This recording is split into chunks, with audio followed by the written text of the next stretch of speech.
Dios ha sido bueno, bueno es Dios. Muy buenos días, tomen asiento por favor. Gálatas capítulo 1 en su Biblia, por favor.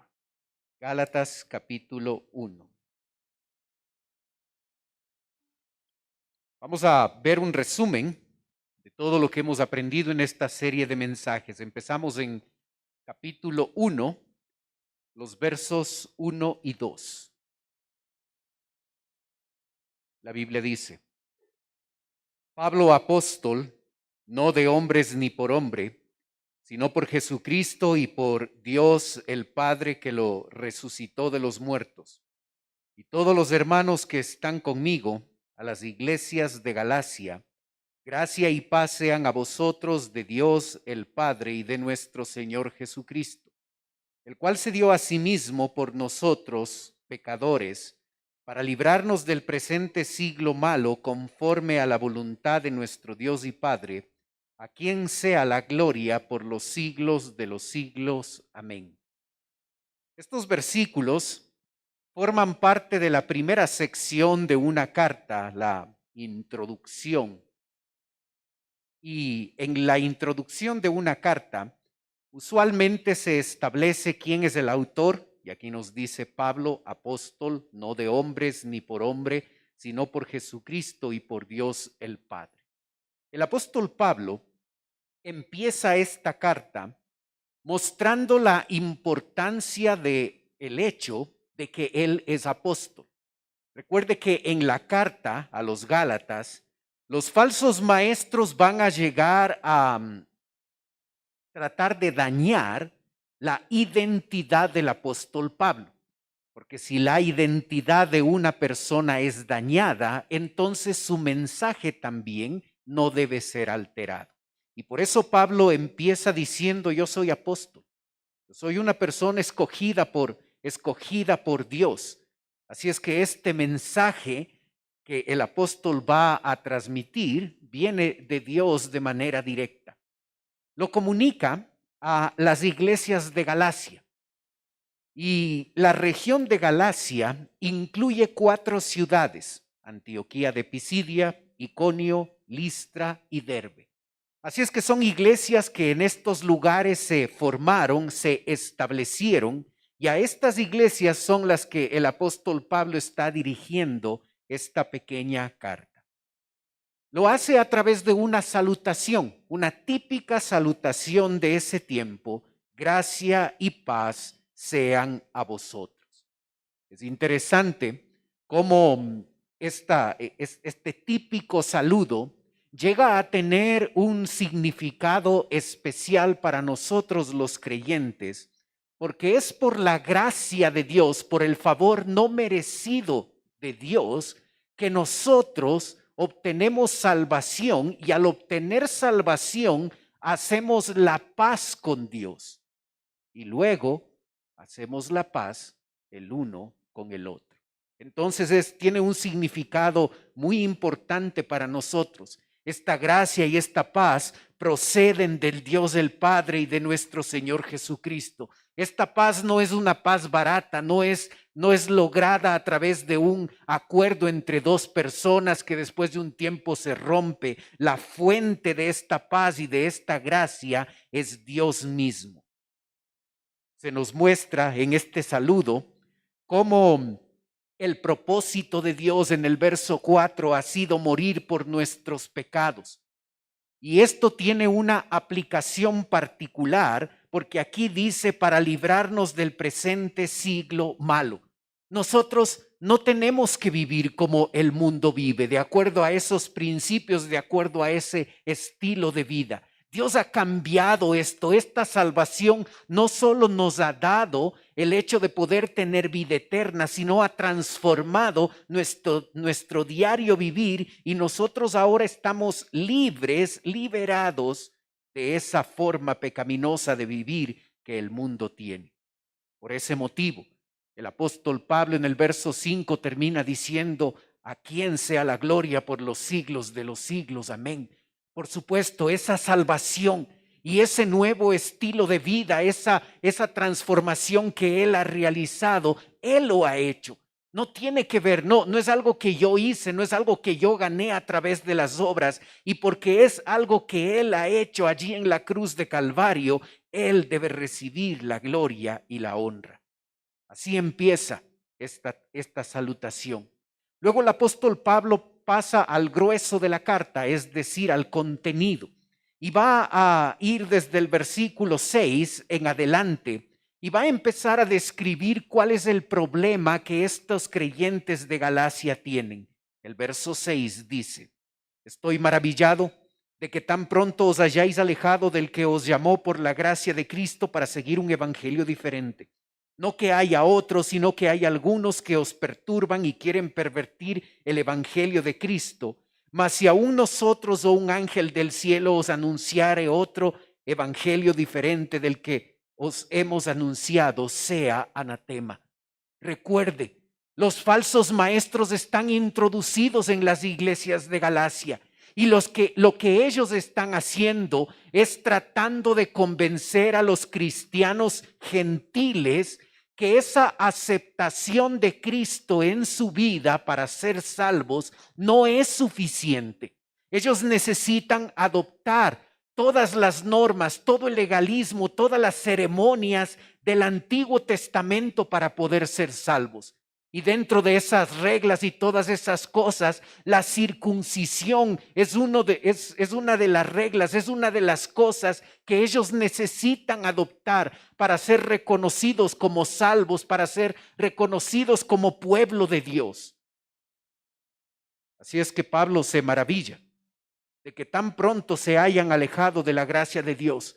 Ese mensaje que fue comunicado por el apóstol, y ellos recibieron el hecho de que solo en Cristo hay salvación, y ahora se están alejando de ese mensaje y están adoptando cosas de la ley para poder ser salvos. Y Pablo les habla fuertemente, diciéndoles que si alguien, aún él, aún un ángel del cielo, os anuncia un evangelio diferente, debe ser anatema, debe ser maldito. Una de las palabras más fuertes en la Biblia. Así es que todo aquel que comunica un mensaje donde se puede aceptar a Cristo como Salvador, pero a esa decisión hay que añadirle algo más. Hay que añadirle el libro del Mormón, o hay que, como los adventistas, guardar el día sábado, o como los testigos de Jehová, hay que aceptar que Cristo no es Dios, o como los católicos, que sí hay que recibir a Cristo, pero la salvación está condicionada por un grupo de obras que debo cumplir.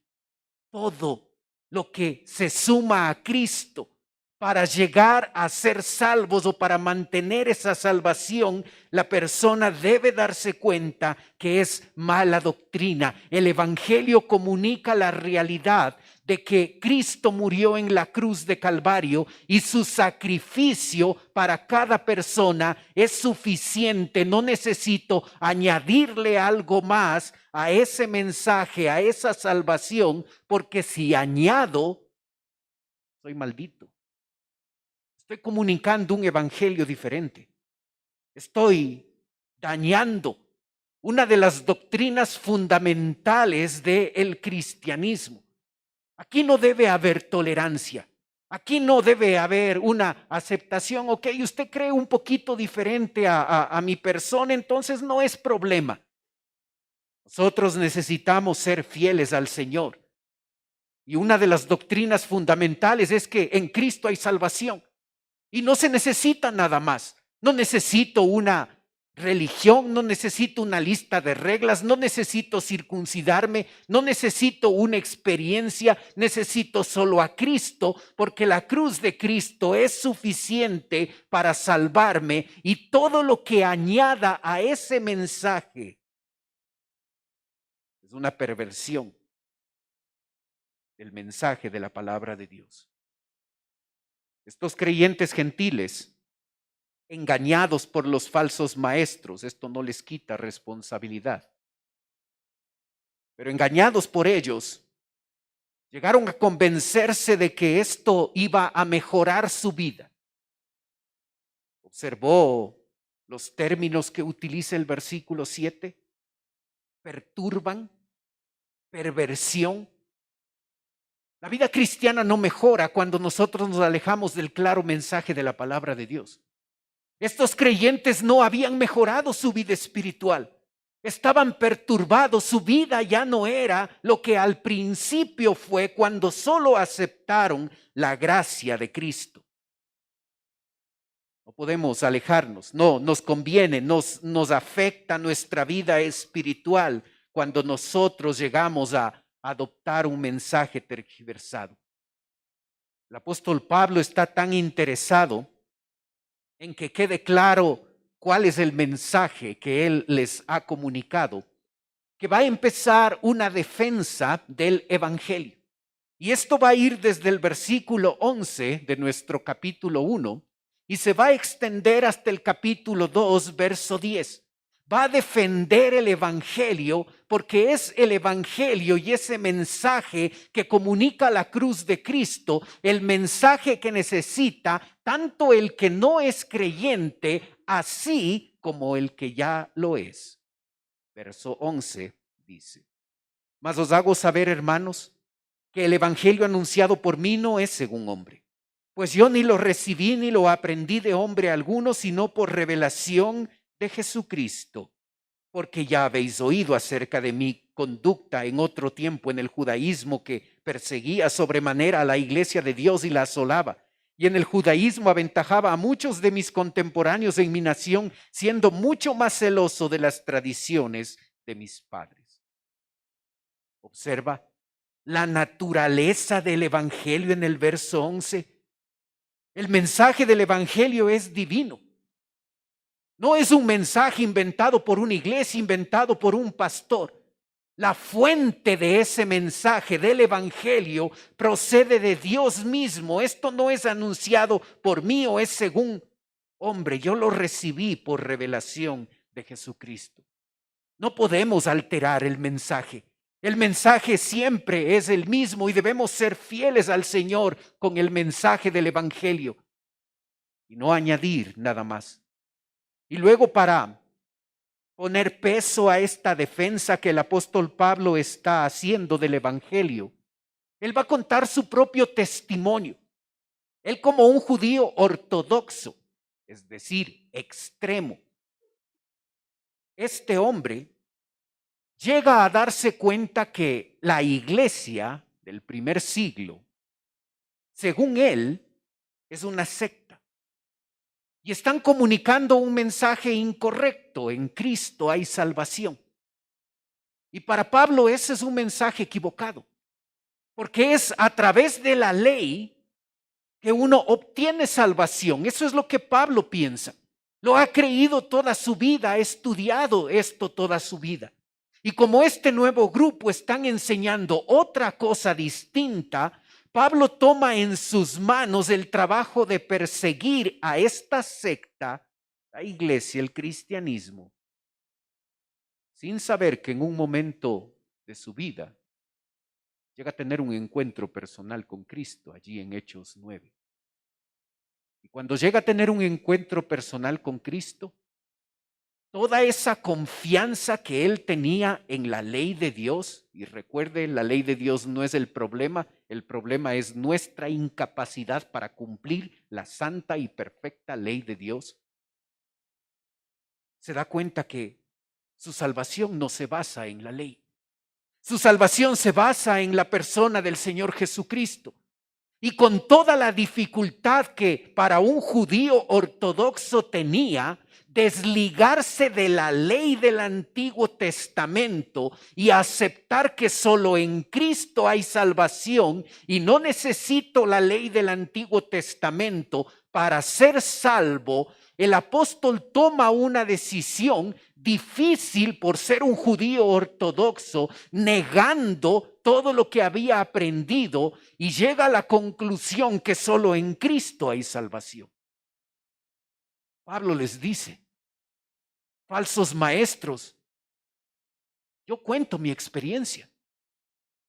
Yo creía en la ley de Dios como la forma de ser salvo, como ustedes lo hacen.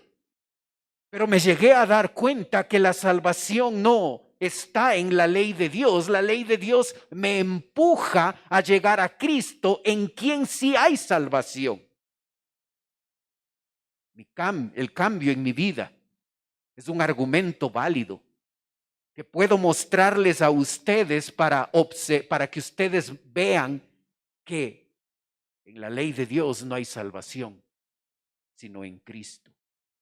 Y luego comparte su realidad en el verso 15, continúa hablándonos de la realidad de él y dice, pero cuando agradó a Dios que me apartó desde el vientre de mi madre y me llamó por su gracia, revelar a su Hijo en mí para que yo le predicase entre los gentiles, no consulté enseguida con carne y sangre. Observa cómo Dios le escoge y le llama al apóstol. Hermano, Dios nos ha escogido antes de la fundación del mundo. Toda la humanidad se merece pasar una eternidad en un lago de fuego y azufre. No nos confundamos. Nosotros somos culpables delante de Dios. Y si todos terminaríamos nuestra eternidad en un lago de fuego y azufre, no hay nada de injusticia en ese castigo. Es el justo pago por el grave pecado que nosotros cometemos. Y de esa gente condenada, Dios decide escoger a unos pocos. Y cuando tengas ganas de cuestionar lo que Dios ha hecho, recuerda que tú y yo somos condenados, no nos merecemos nada de eso. Y Él por su gracia nos escoge a unos pocos. No porque nos merecemos, no nos merecemos nada, pero por su gracia Él nos escoge. Y lo hace antes de la fundación del mundo para que quede claro en nuestra mente que no es algo que nosotros hemos hecho, no es algo por lo que nosotros debemos ser elegidos, porque cuando Él nos eligió ni siquiera existíamos, Él nos escogió por pura gracia. Entendiendo el valor de nuestra salvación, entendiendo la grandeza de nuestra salvación, nosotros deberíamos responder con vidas santas y vidas que muestran una diferencia. El creyente que no vive una vida santa es un creyente que no entiende el valor, el significado, la grandeza y la profundidad de la salvación que ha recibido. Y por eso el apóstol Pablo va a enfatizar en lo grandioso de esta salvación. Y desde el principio del capítulo 3 hasta el final del capítulo 4 va a establecer cuál es el tema principal de la carta y va a hablarnos acerca de la justificación por fe. Cómo la persona llega a ser justificada por la fe.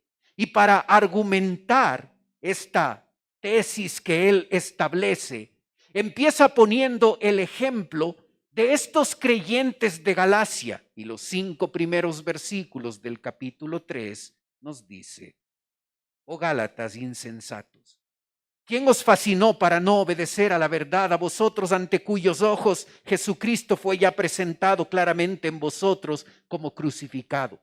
Esto solo quiero saber de vosotros. ¿Recibisteis el Espíritu Santo por las obras de la ley o por el oír con fe? ¿Tan necios sois? Habiendo comenzado por el Espíritu, ahora vais a acabar por la carne. ¿Tantas cosas habéis padecido en vano, si es que realmente fue en vano? Aquel pues que os suministre el Espíritu y hace maravillas entre vosotros, ¿lo hace por las obras de la ley o por el oír por fe? A través de estas preguntas retóricas, estas 6 preguntas retóricas, el apóstol Pablo les lleva a estos Gálatas insensatos a recordar cómo ellos llegaron a poner su fe en el Señor Jesucristo. No fue por sus obras, no fue por su esfuerzo, no fue por algo que ellos hicieron o por algo que ellos merecían. Todo fue por gracia. Fueron elegidos por Dios. El Espíritu Santo les convenció de pecado. Y ellos en arrepentimiento y fe aceptaron a Cristo como Salvador personal y desde ese momento fueron salvos. Ellos son testigos de que lo único que necesitaron para ser salvos fue el Evangelio. No necesitaron circuncidarse.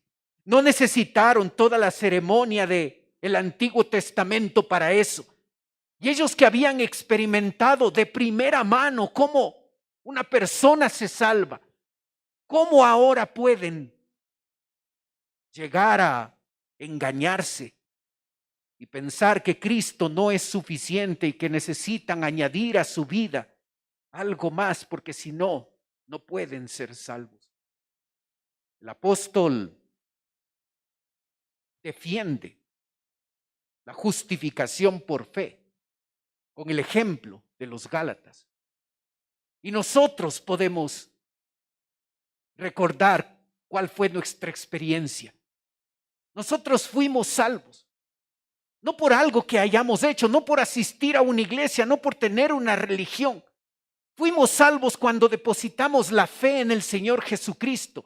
Así es que la experiencia de los Gálatas ha sido nuestra propia experiencia. Nosotros solo necesitamos la cruz para ser salvos, porque la cruz es suficiente para nuestra salvación.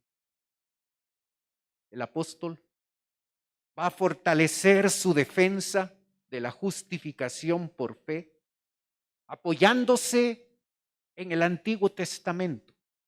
En el verso 6 dice: así Abraham creyó a Dios y le fue contado por justicia.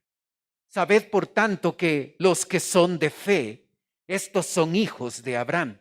Y la Escritura, previendo que Dios había de justificar por la fe a los gentiles, dio de antemano las buenas nuevas a Abraham, diciendo: en ti serán benditas todas las naciones, de modo que los de la fe son bendecidos con el creyente Abraham. ¿Observas? Así Abraham creyó a Dios y le fue contado por justicia. Una cita de Génesis 15:6. El término contado es un término que se saca de la contabilidad.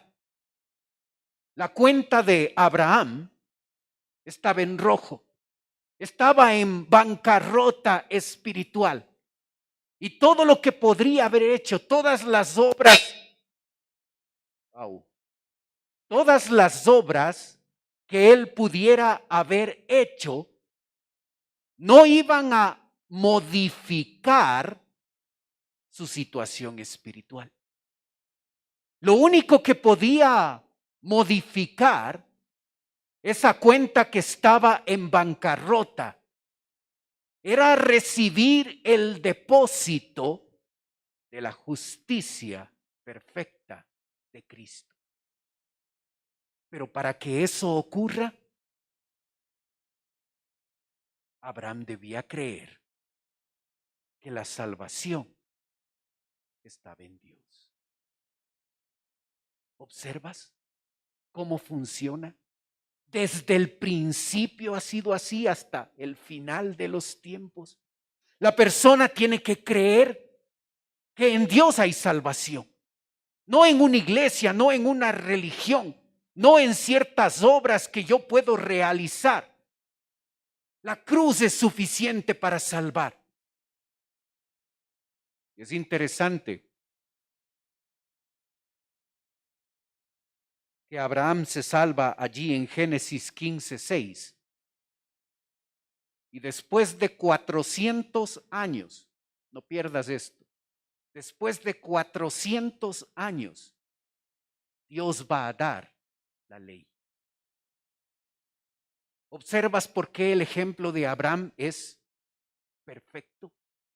Abraham no necesitó la ley de Dios para salvarse. Abraham no necesitó circuncidarse para salvarse. Abraham creyó que Dios es el Salvador. Y al creer en esa suficiencia de la cruz que todavía estaba muchos años adelante, Dios puso en esa cuenta que estaba en bancarrota la justicia perfecta de él. Y ahora Abraham, como cualquier otro que es hijo de Dios, es justificado por la fe. ¿Observas cómo se destruye el argumento de los falsos maestros? Abraham, ¿en quién creían? Abraham, a quién seguían?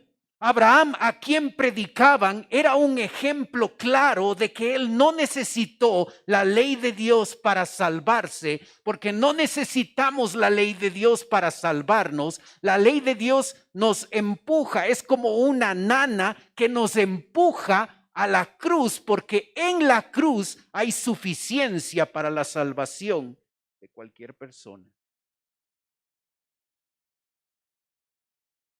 Para que esto quede,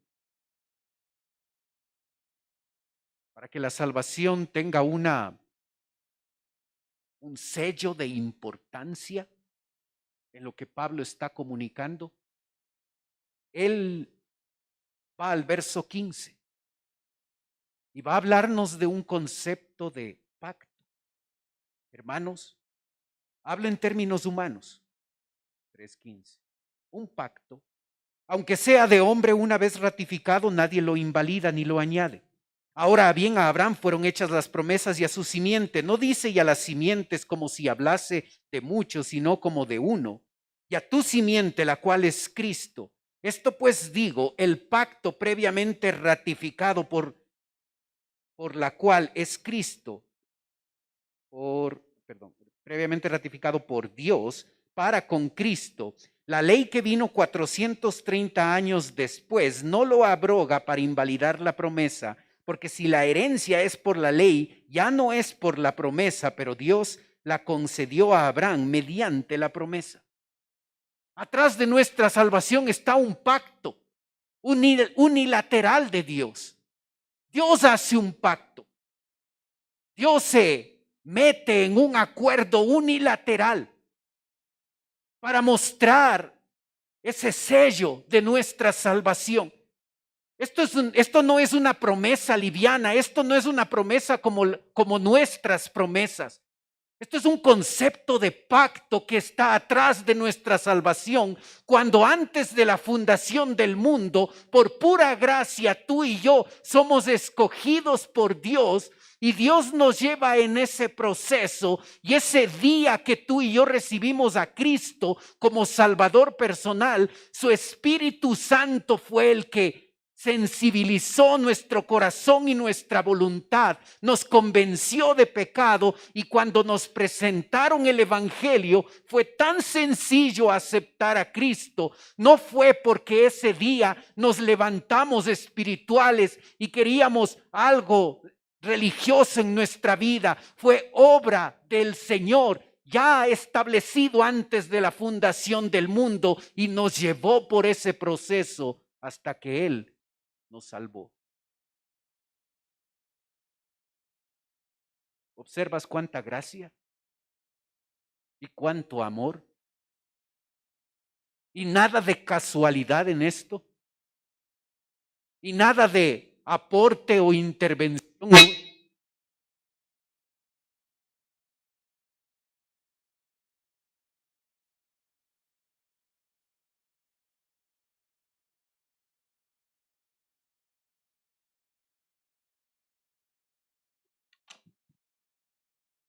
Y nada de intervención nuestra. Es pura gracia. Es pura gracia. Pero sabes, esta gracia, esta cruz que es suficiente para salvarnos, no tiene el objetivo solo de salvarnos. Tiene el objetivo, es la base de nuestra santificación. Observa capítulo 5. ¿Puedes bajar un poquito el volumen del micrófono, por favor? Número 4.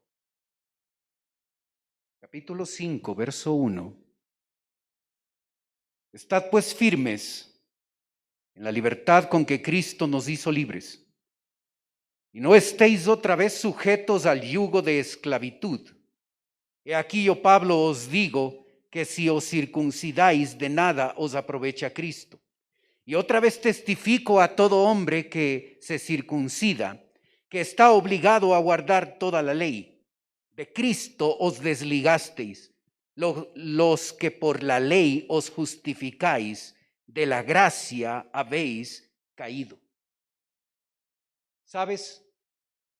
Antes de conocer a Cristo, la única forma de vida que tú y yo conocíamos era vivir en la esclavitud del pecado.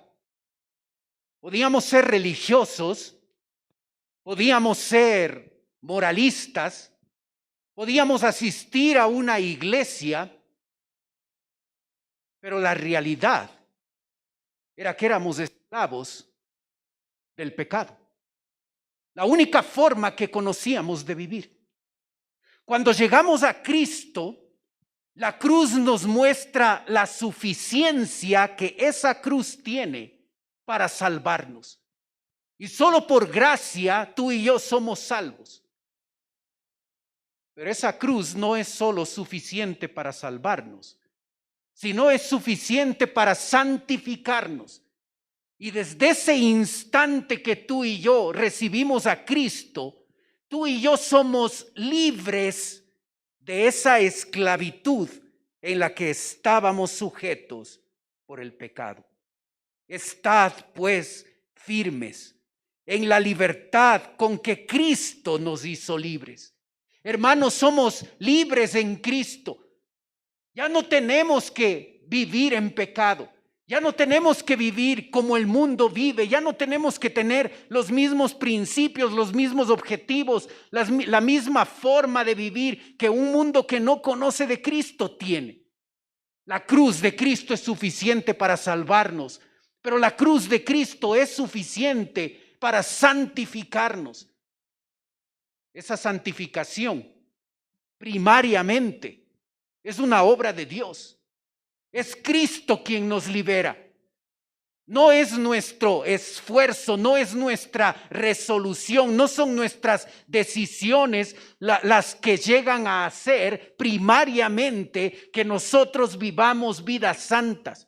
Lo que hace posible que tú y yo vivamos vidas santas es que la cruz de Cristo ha sido suficiente para liberarnos, porque es Cristo quien nos libera, no es nuestro esfuerzo ni nuestra religiosidad. Así es que no salimos de aquí tratando de ser libres. Ya somos libres. Es algo que Dios hizo. La cruz es suficiente para santificarme. Mi parte, y sí tenemos una parte, es andar en el Espíritu. Y eso es lo que el capítulo 5, verso 16 nos dijo. Digo pues, andad en el Espíritu. Y no satisfagáis los deseos de la carne, porque el deseo de la carne es contra el Espíritu, y el Espíritu es contra la carne, y estos se oponen entre sí, para que no hagáis lo que quisiereis. Pero si sois guiados por el Espíritu, no estáis bajo la ley. Nuestra responsabilidad es andar en el Espíritu. La libertad fue conseguida por aquel que murió en la cruz de Calvario. La posibilidad de ya no vivir como esclavos del pecado la consiguió Cristo en la cruz. La cruz es suficiente para santificarme. Es obra de Él nuestra santificación. Pero la parte que me corresponde a mí es andar en el Espíritu. Dios mismo ha hecho casa en mí. Él vive en mí. Él está en mí porque soy un hijo de Dios. Ese es el sello de la salvación que Él me ha otorgado. Y tengo que aprender diariamente a andar en Él. A ya no volver a ese estilo de vida pecaminoso. A ya no vivir en la carne como se describe acá.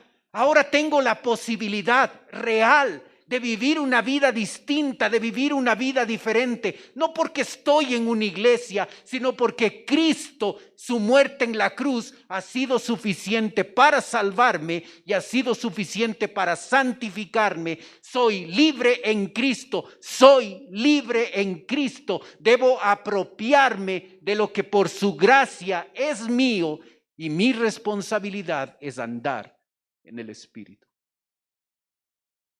¿Observas? La justificación por fe no es un tema teológico nada más. Cuando lo entiendo, y Gálatas nos ayuda a hacerlo, cuando lo entiendo, me doy cuenta que esto tiene grandes, profundas e importantes connotaciones para mi vida diaria. Eres libre en Cristo. No te engañes. No permitas que ese pensamiento de que no puedo salir de esto, no puedo abandonar este pecado, no puedo dejar de hacer esto. Porque cuando pensamos así, lo que en verdad estamos diciendo es que la cruz no es suficiente para mi santificación. El creyente que vive una vida de pecado es un creyente que en la práctica está despreciando la suficiencia de la cruz en su vida. Porque la cruz es suficiente para tu santificación. Y si yo no le echo ganas a andar en el Espíritu, voy a vivir como antes lo hacía, antes de conocer a mi Señor. Así termina la segunda parte de la carta, el cuerpo, la parte más grande. En capítulo 6, verso 11, hasta el final, tenemos la tercera sección, la despedida. El verso 11 dice: mirad, con cuán grandes letras os escribo de mi propia mano.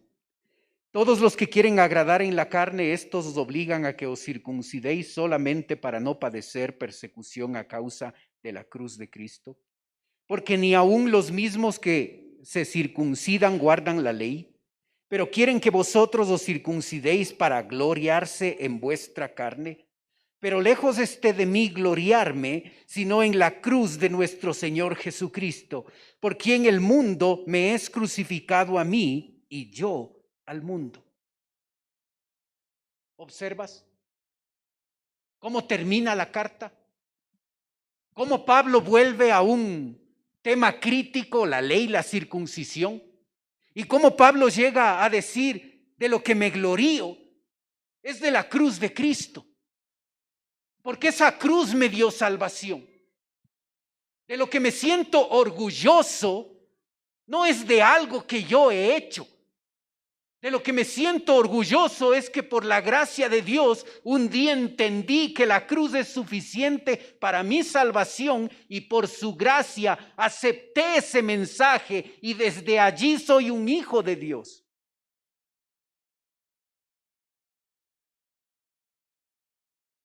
Pero la cruz de Cristo no solo es suficiente para salvarme, es suficiente también para santificarme. ¿Por quién el mundo me es crucificado a mí y yo al mundo? ¿Observaste esa frase en el verso 14? El mundo ya nos es crucificado. Ya no tengo que vivir como ellos viven. Ya no tengo que pensar como ellos piensan, ya no tengo que seguir los objetivos que ellos siguen, ya no tengo que hablar, ni reaccionar, ni hacer nada como ellos lo hacen. Ahora tengo la bendición real en mi vida de vivir una vida de libertad, de ya no ser esclavo del pecado, porque esa cruz es esencial, ha sido esencial, no solo para mi salvación, ha sido esencial para mi santificación, y voy a aprender a andar en el Espíritu, porque solo así es posible que pueda disfrutar de la realidad que ya tengo. Soy libre en Cristo. Hermano, la carta de los Gálatas nos enseña, le enseña al incrédulo que lo único que necesita en su vida es la cruz, porque la cruz es suficiente para salvarte. Si tú estás aquí y no estás seguro que si hoy te tocaría partir de este mundo, irías a la presencia de Dios, tú necesitas la suficiencia de la cruz. No necesitas una religión, necesitas la cruz, porque solo en la cruz hay salvación.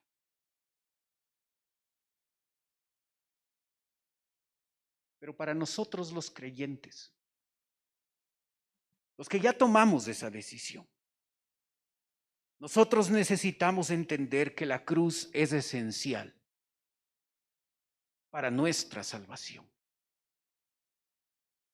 Es Cristo muriendo en esa cruz que obtuvo libertad para nosotros. Ya no somos esclavos del pecado, Él nos liberó. Y ahora podemos tener una distinta manera de vivir por algo que Él hizo en la cruz. Es algo que Él realizó, no una iglesia, no un pastor, no una religión. Él me dio libertad. Y ahora es mi responsabilidad apropiarme de lo que por su gracia Él me ha dado y andar cada día en el Espíritu para disfrutar de esa vida en libertad del pecado. Y no vivir como esclavos del pecado como antes lo hacíamos. La carta a los Gálatas nos enseña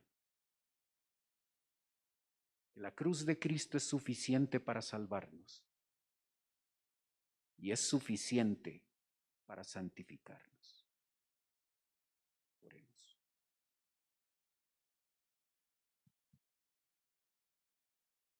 Padre Celestial, te damos gracias por tu palabra, Señor. Gracias por estos meses en los que hemos estado aprendiendo de esta carta. Ayúdanos, Señor, a comprender que la cruz es suficiente, que no necesitamos nada más. Pedimos tu bendición en la aplicación de tu palabra, Señor.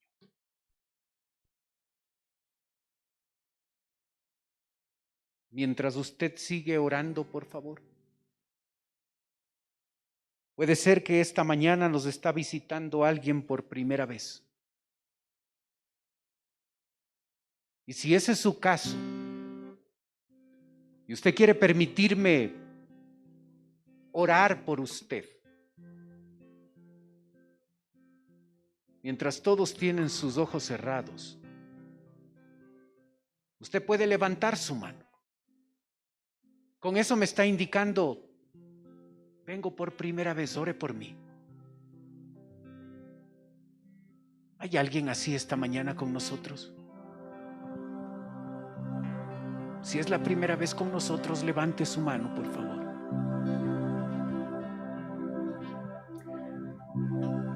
Padre Celestial, estamos aquí tus hijos, rogándote, Señor, que nos ayudes a apropiarnos de esa bendición que la muerte, que tu muerte en la cruz produjo en nosotros. Somos libres. Ayúdanos a ya no vivir en la esclavitud del pecado. Pedimos tu bendición en la aplicación de tu palabra, Señor. Oramos en el nombre de Cristo Jesús. Amén. Dios ha sido bueno.